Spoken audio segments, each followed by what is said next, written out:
Lemonade? Is it good? Really good.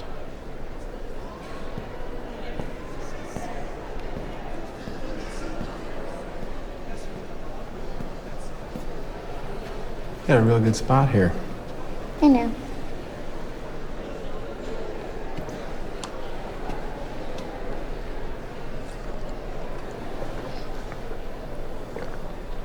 Wow. I know.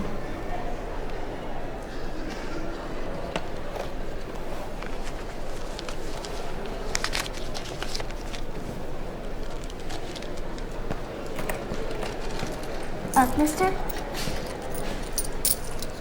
Got your change. Just go ahead and keep it. The sign says it's only 25 cents. So, it's only 25 cents. Hello everyone, I'm Anna, your cinephile host.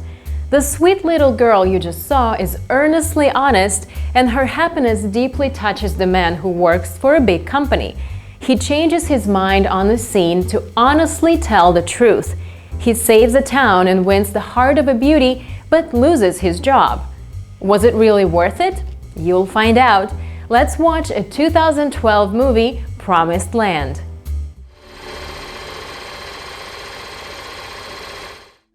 Steve Butler has an excellent track record for quickly and cheaply persuading landowners to sign mineral rights leases that grant drilling rights over to his employer, Global Cross Power Solutions, an energy company that specializes in obtaining natural gas trapped underground through a process known as fracking.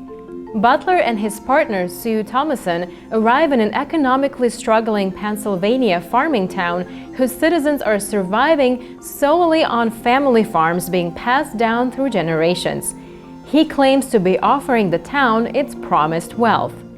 That we see from your wells. So with this top tier level shit, I mean, what kind of money are you talking about? Oh, well, I can't say yet. Well, just ballpark it for me, man. I mean, other people in similar situations. Millions. I mean, you mean for, you guys or... You. Could be a millionaire.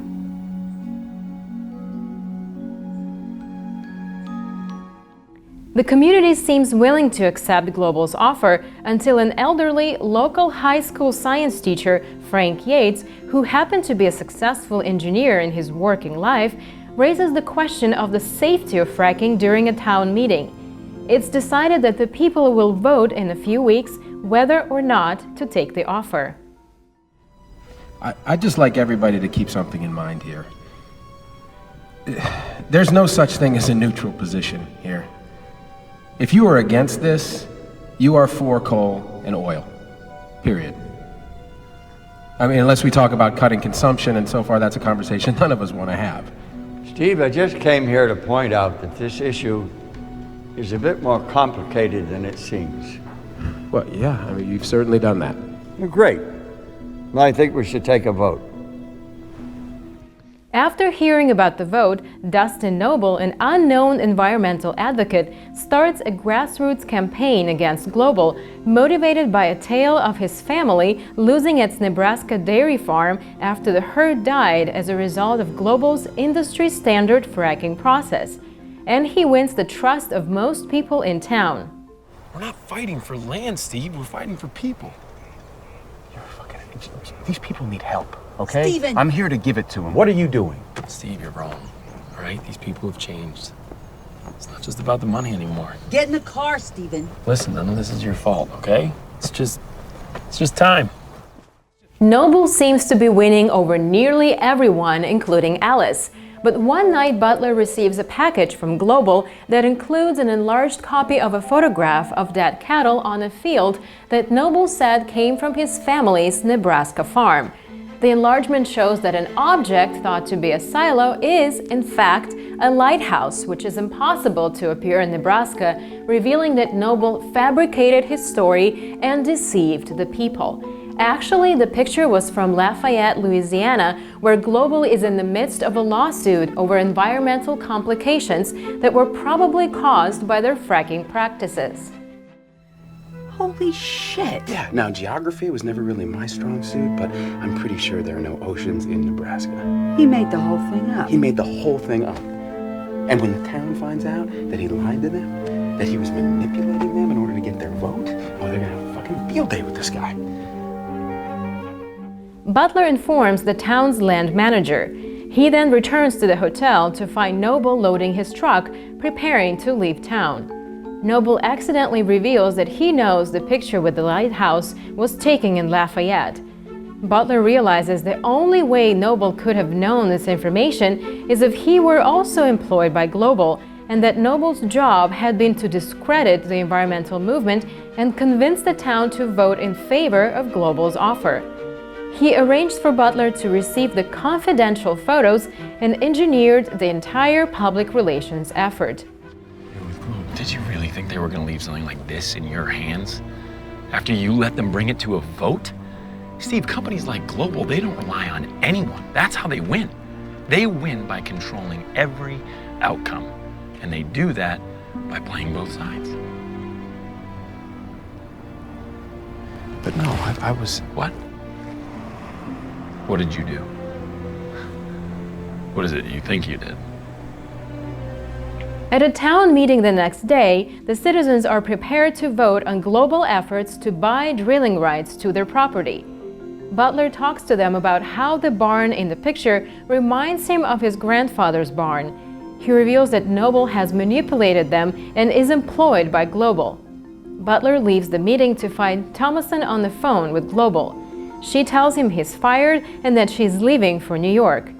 Butler walks to Alice's home and she welcomes him in.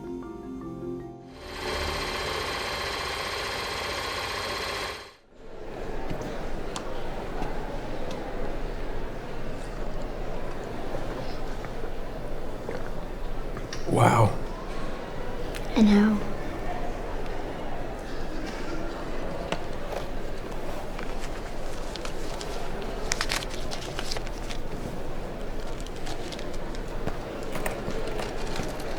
Mister? Got your change. Just go ahead and keep it. The sign says it's only 25 cents. So, it's only 25 cents. The sweet little girl might be naively honest, but her consciousness enlightened the heart of a man who is about to win against the lobby and earn a promotion and lots of money. She doesn't know about the effect she made, but the mind-changing of the man saves the promised land of her ancestors. To be honest, I still don't know how to capture the natural gas underground with so-called fracking technology. Maybe you can teach me.